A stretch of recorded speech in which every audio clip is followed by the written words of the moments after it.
vedare tinokuchingamidzai zvekare kune chimwe chirongwa pano paZim Facebook Secrets and Confessions. Tadzoka zvekare nemamwe mamessages. Rekedzai tibva tapinda mumamessages edu atadzoka takakubatirai. Hei, zvakangooma hazvo vedu we. Hanzi makadi zvenyu mukoma, ndinokumbirawo kuti munge muchindiposterawo nyaya yangu makaviga chitupa changu. I know kuti it is going to be unbelievable kune vamwe vanhu avo vachanzwa nyaya yangu mukoma. It is not every day munhu paanokuudzai kuti ndakambogara nechipoko. Mukadzi uyu ndainge ndisingazivi kuti ainge akasotofa kudhara, but ndainge ndichitogara naye, in which I only got to find out about this mushure mekunge aramba kuti ndinge ndichitaura naamai nehama dzake nemafriends ake. Saka ndakazoti ndichingofunga nezvazvo nerimwe zuva ndikati zvimwe kuda munhu uyu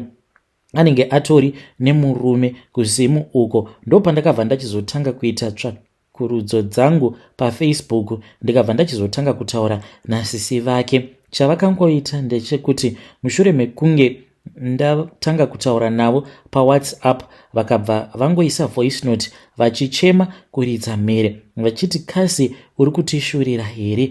Zvinova zvakatondishamisa kuti kowai vainge vachiti ndainge ndichivashurira. Mukomana ndopa vakabva vachizonditumidzira mapictures euyo wandainge ndichiti mukadzi wangu paakauya kuSouth Africa achizofa muaccident, uye zvekare vachizonomuviga netombstone rake vakanditumidzira mukomanashe kubva risati ratomboiswa paguva rake. Ndopandakazotanga kutobhilivha kuti ko zvandiri kutogara nechipoko, kugara nemunhu akasofa kudhara. So zvakaitika kuti ndige ndichizosangana nacho chipoko ichi. Mukomanachi pandakauya muno muSouth Africa ndakagara kwenguva refu. Ndainge ndazviudza kuti ndainge ndisingadi kuita zvemujolo because ndainge ndichiziva nhamo yangu, ndaiziva chainge chakandiunza kunoku kuJoni. So ndakati ndaunganidza mari ndikabva ndavakirawo amai vangu ka2 room kumusha uko, then ndokubva ndatenga nechigayo. Ukuwo hanzvadzi yangu ndiye ainge achitengesa mushopu mangu. Ndakati ndashanda mukoma ndikati iko zvinozvi yava nguvawo yekuti ndinge ndichikwanisa kutsvakawo mukadzi. Ndipo apo murungu paakabva achizoti ainge atenga purazi, takabva tachizobva mutauni matainge tichigara ndokubva tazoenda tikanotanga kugara kupurazi kuya kwainge kuri kumachonyonyo mukoma, kwekuti wainge usingatombooni kana munhu zvachose. So mukoma ndiriwo munhu, ndaipotawo ndichidanana nevakadzi vemuno vainge vachishandawo mune mamwe mapurazi ainge ari mudhuze nepapurazi pandinoshanda. Saka ndaiti pano nepapo ndoendawo kulocation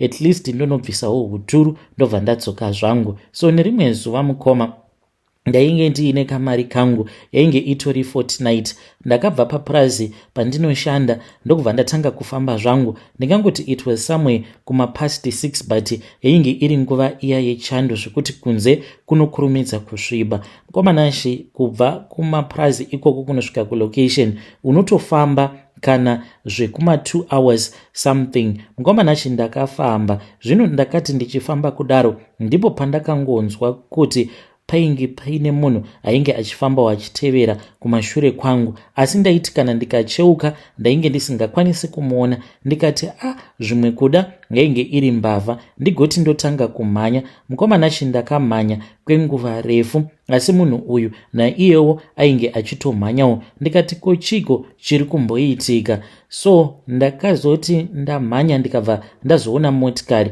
but motikari iyoyo yandakaona nekuda kwemalights ndakatoona kutoti yainge isiri motikari dziya dzinoshandiswa nevarungu, dzakatosiyana malights adzo nedzinoshandiswawo nesu vanhu vatema. Mukomanachi ndakabva ndati iyi inokwanisa itori motikari kana yembavha. Ndikabva ndati pano ndoita sei? Ndopa ndakabva ndachizongotsauka ndokubva ndahwanda pane rimwe purazi because ndainge ndichifamba ndakati rimwe purazi kuside rimwe prize kuside, iniwo ndichita zvekudimbudzira. Mukoma ndakahwanda, but ndainge ndisina kuona kuti ndainge ndakatohwanda padhuze nerimwe guva. Ndakazoti motikari iya yadarika, ndo pandakangonzwa mhepo kuvhuvhuta. Ndikati kuchii chiri kuitika panapa, because mhepo iyoyo mukoma yakavhuvhuta yainge ichiita kupisa zvokuti ndakabva ndatanga kudikitira. Ndichinotarira kudai, wanikwe ndainge ndakatohwanda panext neguva. Mukoma hana yangu yakarova ndegoti ndotanga kumhanya. Ndainge ndichida kujamba guva riya, asi ndakabva ndadonha. Mukoma nashe ndakati ndadonha ndikasvuka mumabvi umo. Nanhasi uno mukoma ndinongoti pano nepapo ndinotoona ndava kutobuda ropa mumabvi mangu umo. Ipapo pacho pandakakuzvuka mushure mekunge ndadonhera pamusoro peguva riya. Saka ndakazomhanya ndichinzwa kuti munhu uyo ainge achinditevera aingoramba achinditevera kudzamara ndichizonosvika kulocation. Zvino ndakazoti ndasvika kumba kwemusikana uyo wandainge ndafambira ndokubva ndazomushaya. Ndikabva ndaziva hangu kuti ainge atoenda kuboyfriend yake. Ndakambomumirira apa mafone numbers ake ainge asingaiti. Ndikatoziva kutoti munhu uyu kwaari kutori kusleep over. Ndakabva ndazoti zvinondoita sei. Apa mulocation ndainge ndisina kana munhu wandainge ndichinyanyisa kukenerana naye. Ndokubva ndachizotanga kufamba ndichidzokera hangu kuprazi kwandainge ndichishanda. Mukoma fear yainge yakandibata ipapo, it was just too much. Asi ndakabva ndazvibvunza mibvunzo yakawanda kuti izvezvi kana kuri kunzi ndikabatwa nembavha dzemuno mulocation chiri nani ndechipi. Zviri nani kuti ndinge ndichishingirira kufamba ndichidzokera hangu kuprazi. Ndakafamba mukoma. Zvino ndakati ndava kunobata maprazi ndichibuda mulocation, ndo pandakabva ndazosangana nechipoko ichi, but at that time ndainge ndisingazivi kuti chipoko. Mukomana yacho ndokubva ndatanga kutaura naye. Chinhu chandakatanga kunotisa paari ndechekuti ainge ari mutsvuku zvekuti kunyange kwainge kusina chaedza, but wainyatsokuona kuti munhu uyu mutsvuku, in which I got so attracted nezvaainge ari. Ainge asitomborina kana muviri wakakura, but wainyatsokuona kuti munhu uyu atongori bo sezvaari. Mukomana ashe ndakatanga kutaura naye ndobva atondipa good response. Ini ndaitofungidzira kuti ainge ari muSouth African nekuda kwekutsvuka kwacho kwaainge akaita. Then ndikabva ndazongoramba ndichitaura naye, akabva andibvunza kuti ndainge ndichienda kupi. Ndokubva ndamuudza angu kuti pane munhu wandainge ndafambira mulocation, but unfortunately ndainge ndisina kumuona. Akabva ati iri bo, naiyewo akabva ati kwandiri ainge achitoendawo kumaprazi ikoko kunoona murume wake. Ndikati tava kutofambidzana. Takati tichifamba paya mukoma, ndini uyo ndainge ndava kutotsvetsva munhu, ende ndichitoona kutoti hey, ainge achitondipa like mapositive responses. Mafone number munhu ainge achiramba, but pane dzimwe nguva mukoma dzekuti ndaingonzwa kungodedera so ndichipindwa nekutya, asi aibva anditi usambotya kani, nzira iyi ndinogara ndichingoifamba ende hakuna kana chatinomboona as long as uineni unenge utori safe. Takafamba mukomanasha, ndikatomurakidza panzvimbo paya apo pandainge ndakuvarira. Haana kana kuda kumbopindura kana kuita sei. She was not interested. She was only interested panyaya dzerudo. Zvino takazoti tasvika paprazi pandinogara, ndokubva ndamuti ini ndasvika kuti ndige ndichizofambidzana newe ndichinokusiya kunogara murume wako, unokwanisa kuzonetsana nemunhu wako, saka tichazoonana. Mukoma munhu ndokubva ati iri bo. Ndakati ndatifambei, ndichingonosvika padoo, wanikwe munhu ainge atova mumashure mangu. Ndikabva ndati ko chii chazoitika? Apa mwoyo wainge wotofara kuti nhasi ndinoita kurara ndichiita kuislota. Apa ndainge ndatobhonwira guchu rekuti musutu uya wandainge ndichidanana naye ndige ndichinomupedzera. Mukomanashe akabva angotanga kuchema, akabva ati ainge afonera munhu wake, then foni ikabva yazodavirwa nemukadzi. Ndakabva ndati dzawira mutswanda, hadzichanetsa kunhongerera. Mukoma munhu ndakabva ndamuti chingopinda mumba. Akati achingopinda mumba ndokubva ndatotanga kutomubata-bata. Haana kana kumbogara aramba ndokubva taita bonde. Asi chakandinetsa mukoma, takangoita bonde iri maybe about 1 minute ndainge ndatopedza, ndichingonopedza manetero andainge ndaita.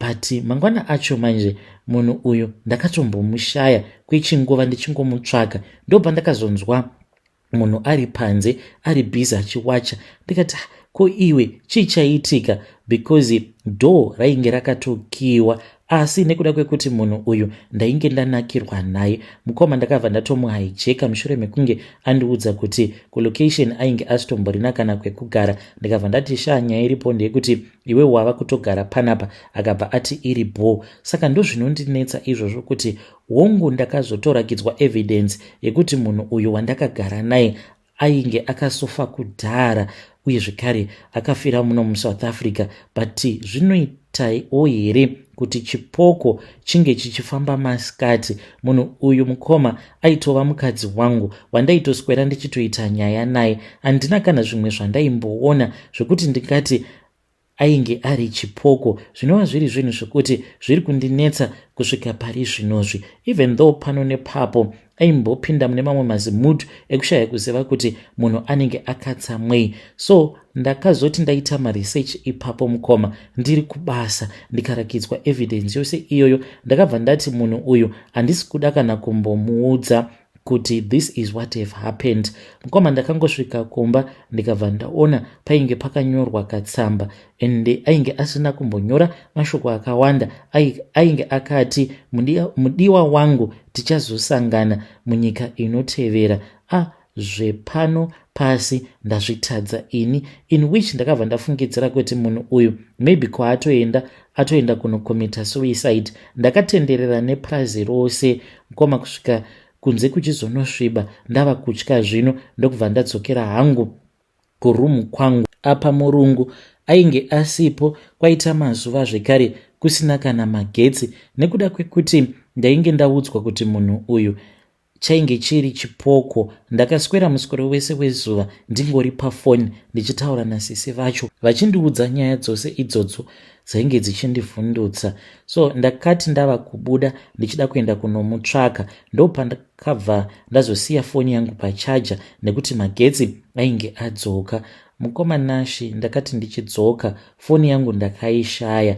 Apa dhoo rainge rakakiwa, pasitomborina kana mucherechedzo wekuti painge paine mbavha yainge yapinda ikaba foni. Foni iyoyo mukoma Nashi ndo yainge iine mafoni nambazi asisi vacho nedzimwe hama dzacho dzandainge ndataura nadzo. Mukoma ndakazotenga foni month end. Ndakati ndichida kunoisa Facebook, kutoti password nhai, password yangu handichairangariri. Apa sim card randakashandisa kunoregister iyo Facebook yacho a very long time ago, sim card iroro mukoma handitombozivi kuti riri ipi, because ndakangotorawo sim card ndokubva ndatongozorirasa. Apa ndo randainge ndakashandisa mukunoregister Facebook yacho. So mukoma Nashi, I know kuti nyaya yangu vanhu vazhinji vachatadza kuinzwisisa uye zvekare nekuigamuchira vachiti zvimwe kuda inyaya yandangogadzira, but ndo zvakaitika kwandiri. After that ndipo apo pandakabva ndachizotangawo kudhita, because ndakati hazviite kuti ndige ndichigara ndiri ndega nekuda kwekutya kuti ndakamborara nechipoko. Asi mukoma, dambudziko ndiroro rekuti kana ndikatanga kufambidzana nemukadzi wandinenge ndichifambidzana naye, uyo wandakambogara naye chipoko chiya, ndinotochirota. Hana hake zvaanombotaura neni, asi mukoma, it's like she will be giving me a warning. Kana ndikasamuramba munhu uya wandinenge ndofambidzana naye pasina kana nguva anongotanga kurwara, anowanzokutanga kurwara nechibereko, munhu obva azotoita serious zvekuti anozosvika pakufa. Mukoma, handizivi kuti ndoita sei, ndinofanira kuti ndinge ndichichenurwa here. Ipapo ndakaita ubenzi hwekuti handina kuda kuzobvunzisisa kuti saka munhu uyu wavainge vachiti akasofa kudhara kwavo chaiko ndekupi, kana mazita handina kana kumbobvunza mazita mukoma. I was only interested because ndainge ndaudzwa kuti ndainge ndichitaura nezvemunhu ainge akasofa kudhara. So I was so confused, handina kukwanisa kubvunza mibvunzo iri important. Mukomana kana mukaposta nyaya yangu ndiziviseiwo, ndichange ndichizotevererawo ndiri mucomment section. Ndikuda kuziva uye ndikuda kubvunza kubva kune vedare renyu kuti kana kuri kunzi wakarara nechipoko unofanira kuti unge uchiita sei, as in kuchenurwa. Ndezvipi zvinotarisirwa kuti unofanira kuti unge uchizozviita, because handidi kuramba ndichingourayisa vana vevanhu. Vedare ndo message iyo yandakatumidzirwa ichibva kuna mukoma vedu avo. Hanzi ndakambogara nechipoko, saka ndaifungidzira kuti munhu uyu zvaasingadi kuti ndike ndichitaura nehama dzake, it is because kuzimuko maybe ane murume or mamwe masecrets, until ndichizotaura nehama dzake dzikandiudza kuti munhu iyeye takasomuviga kudhara. Pakaipa. Let us talk with him in the comment section. Regedzai tibva taenda panyedu inotevera. Nyedu inotevera yakamira sekudai so. Hanzi makadi zvenyu mukoma, ndinokumbirawo kuti munge muchindiposterawo nyaya yangu makaviga chitupa changu. Ininiwo ndiri murume uye zvekare ndine makore 29 years ekuberekwa. Mukomana ndinoda kureurura kuti iniwo ndinoitawo zvekurara nevarume even though I am married. Ndine mbinga yandiri kudanana nayo. It is quite disturbing because mbinga iyi yakabva mukunditengera motikari zvisingazivikanwe namadhamu. Kana motikari iyi handina kana nguva yekuti ndige ndichifamba nayo, because handisati ndaziva kuti madhamu ndichavaudza kuti mari yandashandisa pakutenga motikari, mari yacho ndaiwana kupi. Ndichiri kumirira zvimwe zvimapindauko zvangu kuti ndige ndichiwana mari, ndobva ndaudza madhamu kuti ndatenga motikari, but ndakaitengerwa nemurume wandinodanana naye. But akabva mukundiudza kuti mari yaakashandisa kunditengera motikari akaita human sacrifices, and haadi kundiudza kuti what type of a human sacrifice. Nerimwe zuva takati tanetsana, so ndakazoti andinyengerera ndikabva ndazoenda naye kuhotel, because ainge achida kurara neni, but ndainge ndichinzwa kurwadziwa like munhu ane infection. Saka akazoti andidzipa paya, akatanga kupopota achiti chaunongogona kudhimanda mari kubva kwandiri, unomboziva kuti mari imwe yandinokupa, like izvezvi ndakabva mukutengera motikari ndakatoita human sacrifices. Do you think kuti hazvirwadzi? Right now uri kucomplaina uchiti haukwanise kurara neni because uri kurwadziwa. Saka ininiwo handinzwe pain here pose pandinoita human sacrifices so as to give you money. Saka mukoma ndiyo confession yangu yandiinayo, asi ndichiri kufunga nzira dzekuti murume uyu ndingamuramba nadzo, then I'll just focus on my family. Dambudziko nderekuti he had promised me some money. Munongozvionawo kuti South Africa yaoma iyi, saka ndanga ndakatarisirawo kuti kana akandipa mari ndodzokerawo kuZimbabwe nemhuri yangu, ndotangawo kabusiness kangu. Ndanga ndichida kuita zvemagroceries zvekuhodha, ndichihodheserawo vamwe magroceries, ndosiyana nezveungochani izvi zvandiri kuita. Hakusi kunzi ndinozvifarira kwete, asi kungotsvakawo mari mukoma. Vedare ndo message iyo yandakatumidzirwa ichibva kuna mukoma vedu avo. Naimi zvazvakangooma hazvo vedu we, hanzi handizvifarire zvinhu zvandiri kuita, asi ndiri kungotsvakawo mari.